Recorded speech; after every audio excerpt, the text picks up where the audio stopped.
Oh, welcome back to Steve's Retirement Corner. Maximizing my 401k in retirement. Helicopter flying over.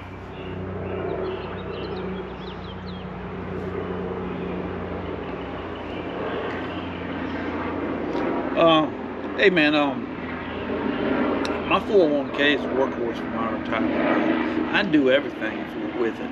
It's I'm not one of those people that has a separate account for everything.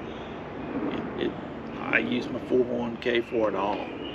Emergency fund, spending money, bridge account, daggone fund money, or whatever. And I just kind of wanted to get on here and, I milk it for all it's worth, Doc. Every nickel I can out of it. I just wanted to kind of get on here and give you an idea how we're able to do it, and and why. It's pretty much forced upon me. I had to do it that way. I didn't pre-plan my retirement. Let's put it that way. I wasn't one of them smart people that done that. It just kind of come on me all of a sudden. So I had to make do with what I had to work with. But first off, my 401, I only had 3 options to get my money out of it when I retired. And only one of them allowed me to avoid that 10% early withdrawal penalty. And that was the 10-year payouts, what they call it. They give you a certain amount of money every year for 10 years, and at the end of the 10 years, you don't have no more money with them. And so that's the one I took. I retired a little bit early, so I needed to get that. I needed access to my money before I hit Social Security or hit 59 and a half. So that right there covered my bridge account and my daggone spending money, living expenses until I get Social Security. I covered both of those in one shot. The rest of it was handled by the way they figure it, the equation they use to figure it. And what they do is they take your account balance at the beginning of the year, divide it by how many years you got left to pull it. And that's what they take. That's what the distribution is. They take the taxes out of it, and then they send whatever's left over to you. So say you got 500 grand in there, and you got 5 years left to pull. They take out 100 grand, withhold the taxes, and send you the rest. If you get 500 grand and you got 4 years left to take it, you get 100 and a quarter or something like that. It's just it's just the way they do it. And that's where that's how we're able to do it. It's that difference, because they end up giving me just about twice as much as I need to live on.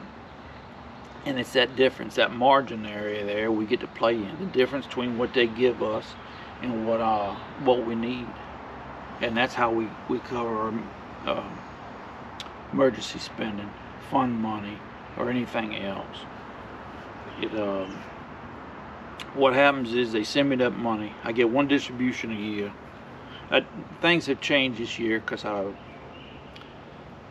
turned 59 and a half last year, and I rolled it into an IRA. It gives me a little bit more freedom with things, how I get my money and everything. So it's changed a little bit this year. But this was the first 3 years I was retired. I was subject to all these rules. That's why it's important to understand how you can, not only how your money grows in your 401, but how you're able to access it when you retire.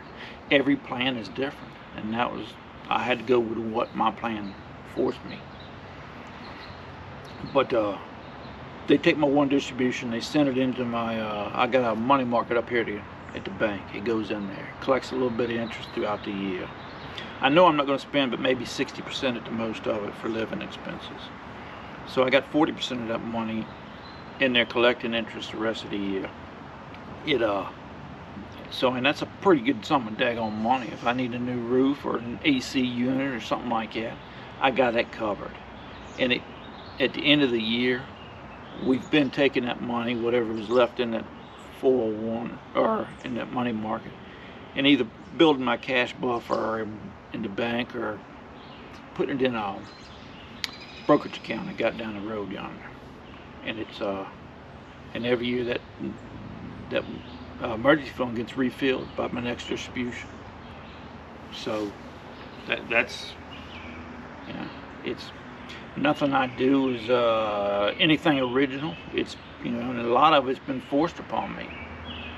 You know, I had to take that money out that bank at the 401 every year. Once you sign up, you've got to keep going with it until you turn 59 and a half, or until it runs out. So the first 3 years I was subject to having to do it like that. You know, it's simple, man. It's easy. It's forced upon us, kind of like, and it's automatic. I don't have to do a darn thing but monitor it and tweak it once in a while, maybe, and not screw it up. You know. But I think right now I'm running about 75-25 in that. I just took some daggone gains out a couple weeks back, I guess. Right there at the end of May. So, and I started retirement at 60-40 because that 40% that I had in my stable value fund, along with the cash I had in the bank, allowed me to get the Social Security no matter what the daggone stock market did. I didn't have to worry about the swings and having to pull out of my stock fund. So that, you know, but since then, since I've retired, I've probably went anywhere between 50-50 and 100 and 0. I don't go by percentages as much as I go by feel, you know. So, but right now, last year I went 100% in on when the market dropped like it did. When I rolled it into my IRA, I went 80-20, and now I'm down about 75-25. And I ain't got but 2 funds in my 401, well, I had 2 funds in my 401, but I switched them when I went to the IRA. I had a S&P 500 fund and I had a stable value fund. When I rolled it into my IRA, I went with the FZ Rocks, the Fidelity Total Market Fund, I think is what it is, and the SPACs, which is Fidelity's short-term government bond fund.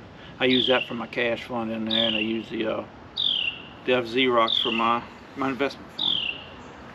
So, but it works for us, man. You know, I only had that one real option that I could, in order to access my money. So that's the way we had to work it. But anyways, man, I'm gonna get off of here. I'll go in and clean up a little bit. Took my walk this morning, man. It's a beautiful day, man. Beautiful day. About 82 or so. No humidity almost. Man, sure beats the last 4 or 5 days, man. It was just unbearable out here in the middle of the day. But y'all take care, man, and if you got questions about it, man, you know, just give me a shout out. I can see if I can't answer, clear it up for you. But other than that, we'll talk with y'all later, man. You make it a good day. And take care of yourselves, man. Be aware of the heat and get you some fluids in you and stay out of the heat in the middle of the day. Don't do no heavy work except in the mornings when it's cool. But we'll talk to y'all later.